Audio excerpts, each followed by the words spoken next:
ஆளா இருப்பாரோ? பொரி போட்டுக்கிட்டோம். அது சரி. இப்ப நம்ம வெங்காயம் போட்டுக்கலாம். உனக்கு வெங்காயத்தை கையில அடிக்க பிடிக்குமா? What nonsense you are talking about me?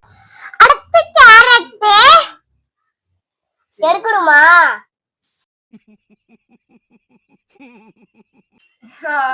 காலா போடணும்னு பாருங்க. அடுத்து தக்காளி போட போறோம். தக்காளி கையில எடுக்க பிடிக்கும். என்னென்ன சொல்றான் பாருங்க. இங்க பாருங்க, இவனுக்கு தக்காளி எடுக்க பிடிக்கல. இவன் டெய்லி பழமே வளர்க்க மாட்டேங்கிறான். எப்படி சிக்கிரிக்கம் பாத்தியாப்பா? கருவேப்பிலை, கொத்தா, மல்லி, பச்சை மிளகாய், லெமன் சம்மணம். ஆஹா. இப்ப நம்ம உப்பு போட போறோம். சில்லி பவுடர் போட போறோம். இப்ப நம்ம கிண்டலாம். காரம் பொடி ரெடி ஆயிடுச்சு. டேஸ்ட் பண்ணலாம். சிம்பிள் வேட். ஏதோ சேர்த்துக்கிட்டு வச்சுக்கிட்டு இருக்கேன்.